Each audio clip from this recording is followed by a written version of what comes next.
मुंबई का SNDT girls college.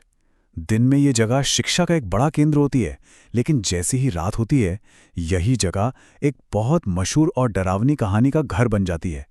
तो चलिए आज इस कहानी के सच को जानने की कोशिश करते हैं। तो सवाल ये उठता है कि आखिर होता क्या है जब कोई किसी भूताहा जगह पर सिर्फ ये साबित करने चला जाए कि भूत वूत कुछ नहीं होते। क्या होता है जब किसी का अविश्वास एक ऐसी सच्चाई से टकरा जाए जिसे समझ पाना लगभग नामुमकिन हो।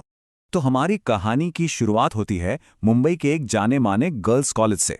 ये एक ऐसी जगह है जो अपनी पढ़ाई के लिए तो मशहूर है ही, लेकिन इसकी दीवारों के अंदर एक बहुत पुराना और डरावना किस्सा भी दफन है।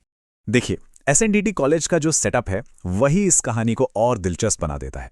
यहाँ पर ना दो बिल्डिंग्स हैं, एक तो नई वाली जहाँ आज भी पढ़ाई होती है, सब कुछ नॉर्मल है, और दूसरी एक पुरानी एकदम वीरान हो चुकी बिल्डिंग जो अब बंद रहती है। और हमारी कहानी का सारा खौफ इसी खंडर में छुपा हुआ है। तो किस्सा ये है, और स्टूडेंट्स के बीच ये बात बहुत आम है कि इस पुरानी बिल्डिंग में ठीक रात के 2 बजे एक औरत की आत्मा भटकती है। कई लोगों ने तो दावा भी किया है कि उसकी आवाज़ें पूरे कॉलेज में गूंजती हुई सुनाई देती हैं। मतलब ये अब सिर्फ एक कहानी नहीं, बल्कि कॉलेज के कल्चर का एक डरावना हिस्सा बन चुकी है। लेकिन देखिए, हर किंवदंती को कोई ना कोई चुनौती देने वाला तो मिल ही जाता है ना? और बस यहीं से ये कहानी एक बहुत ही खतरनाक मोड़ ले लेती है, जब दो दोस्त इस डर को आजमाने के लिए आधी रात को उस बिल्डिंग में जाने का फैसला कर लेते हैं। तो चलिए मिलते हैं इस कहानी के दो मेन किरदारों से। एक है 20 साल का रोहन, जिसे भूत प्रेत की बातों पर बिल्कुल भी यकीन नहीं है, और दूसरा है उसका दोस्त विशाल, जो काफी डरपोक किस्म का है। तो होता यह है कि रोहन को एक दोस्त से चुनौती मिलती है उस बिल्डिंग में जाने की, और वो फौरन तैयार हो जाता है और विशाल को भी अपने साथ चलने के लिए मना लेता है। रात के करीब 1:30 बजे दोनों टॉर्च की रोशनी के सहारे कॉलेज के पिछले दरवाजे से अंदर घुसते हैं। वो धीरे धीरे उस पुरानी बिल्डिंग की तरफ बढ़ते हैं, और जैसे जैसे घड़ी में 2 बजने का वक्त पास आता है, हवा में एक अजीब सा तनाव घुलने लगता है। अंदर का माहौल तो भाई किसी हॉरर फिल्म जैसा था। दीवारों पर बड़ी बड़ी झाड़ियां उगाई थीं, हर कोने में मकड़ी के जाले थे, और जंग लगे दरवाजों की चरमराने की आवाज, उफ, उस खौफनाक खामोशी में उन्हें सिर्फ अपने दिलों की धड़कनें ही सुनाई दे रही थीं।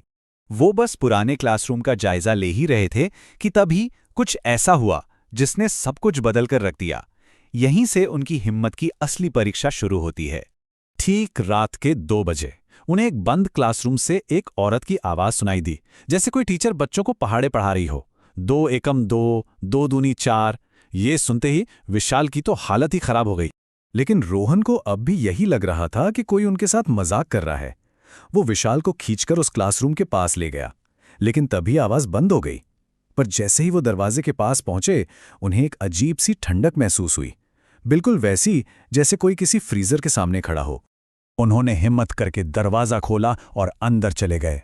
कमरा बिल्कुल खाली था, सिवाय कुछ टूटी फूटी कुर्सियों और एक पुराने ब्लैकबोर्ड के। रोहन कुछ कह पाता उससे पहले ही उनकी नजर ब्लैकबोर्ड पर गई, जहां चौक अपने आप चल रही थी और लिख रही थी, मुझे यहां मारा गया था और अब मैं अपना बदला लेना चाहती हूं। ये पढ़ते ही दोनों के तो होश ही उड़ गए। वो चीखते हुए वहां से भागे नीचे की तरफ। लेकिन जैसे ही रोहन पुरानी बिल्डिंग के गेट से बाहर पहुंचा, उसने पलटकर देखा और पाया कि विशाल उसके साथ था ही नहीं, वो गायब था।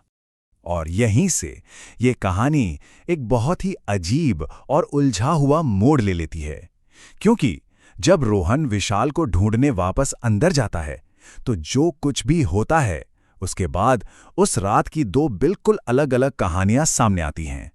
रोहन हिम्मत जुटाकर वापस उसी क्लासरूम में पहुंचता है, और अंदर का मंजर देखकर उसकी रूह कांप जाती है।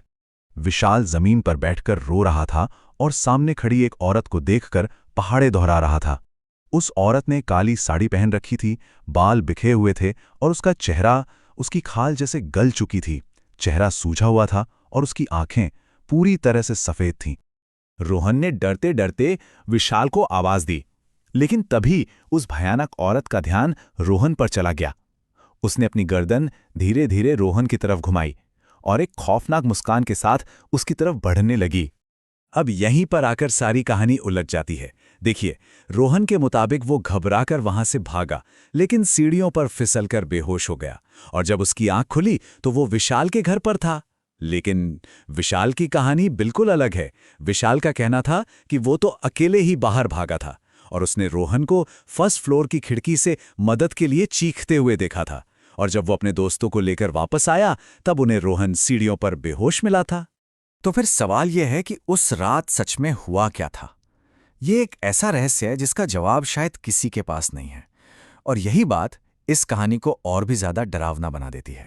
लेकिन एक बात तो पक्की थी, जो दोस्त उन्हें बचाने के लिए अंदर गए थे, उन सब ने भी उस टीचर के पहाड़े पड़ने और बच्चों के रोने की आवाजें सुनी थीं। उस रात के बाद उन सबको यकीन हो गया कि कॉलेज वाकई में हॉन्टेड है। वो लोग फिर कभी उस बिल्डिंग के पास भी नहीं गए, और उनकी ये कहानी आज भी वहां के नए स्टूडेंट्स को डराती है।